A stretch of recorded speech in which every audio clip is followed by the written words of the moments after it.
Okay, so maybe that'll be nice. So here's a nice picture of Lord Krishna playing the flute. And this is class number 3 of the sequence. For us, I think it's class 4, but that's okay. I'm trying to keep the numbers as they were in Kumila's original course so that I can keep track of the files. Okay, so here we go. So we do a mantra at the beginning for each planet.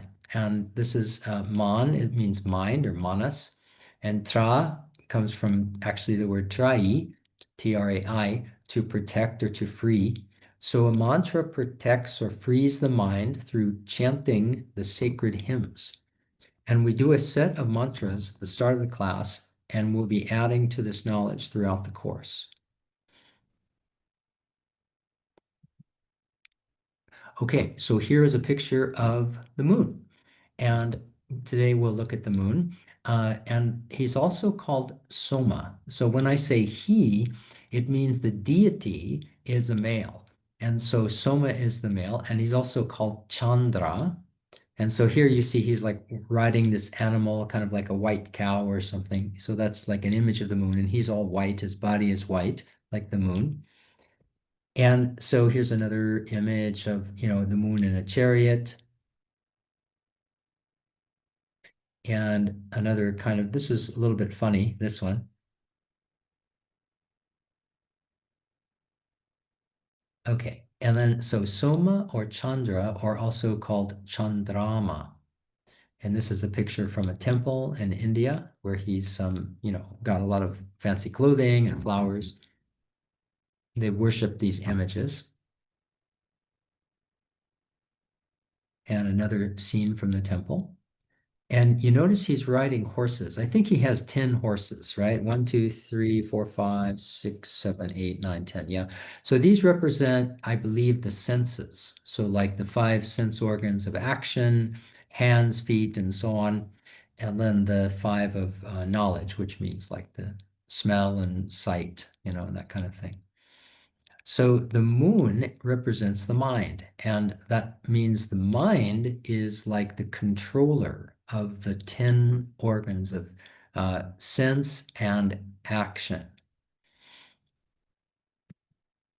Okay, and moon rules Monday.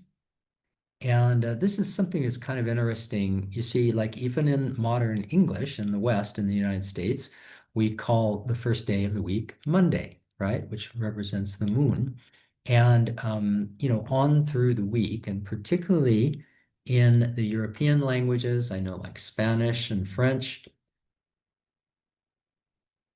the days of the week correspond to the planets. And Monday is the day of Lord Shiva. So that's why we have the picture of Shiva there. And you can see the family of Shiva. So you can see Parvati, his wife, and Ganesha, one son, and Subramanya, the other son. So these are all significant when we talk about the moon. And also Mars. Okay, and then there's a yantra, and these are numbers. I can't really explain this, but Komila would explain a little bit about these numbers. So we'll come back to that at another time.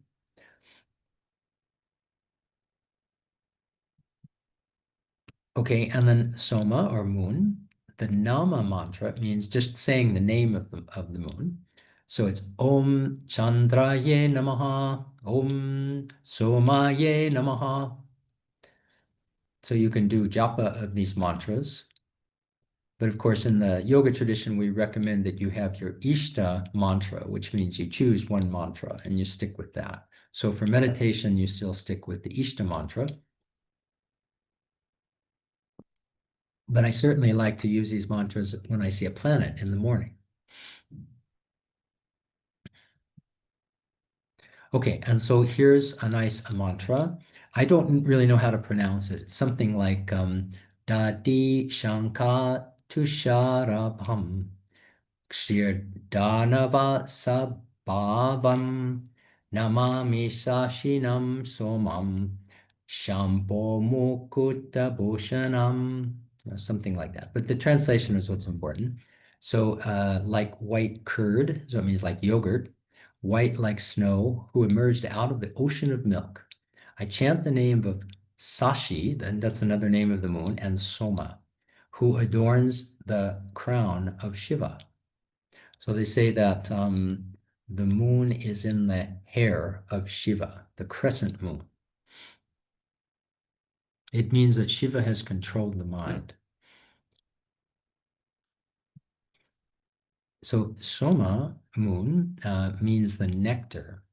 So moon is known as Chandrama, Sashi, Chandra, and the moon reflects the sun.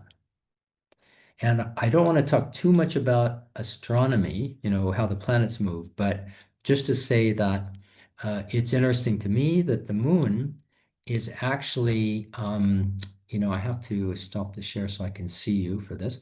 Yeah, the moon is actually, of course, it's going around the Earth, right? But the moon, I didn't know this before, but the moon is actually turning slightly as it goes around the Earth. And so the moon never shows the backside. In other words, it always just shows its face. And as it comes around, we only see one side of the moon.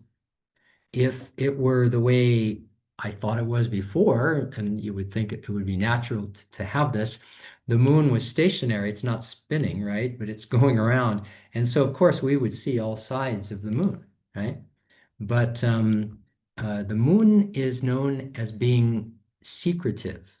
It means it doesn't reveal what it's doing. So it means it's like it just shows one face to you, right?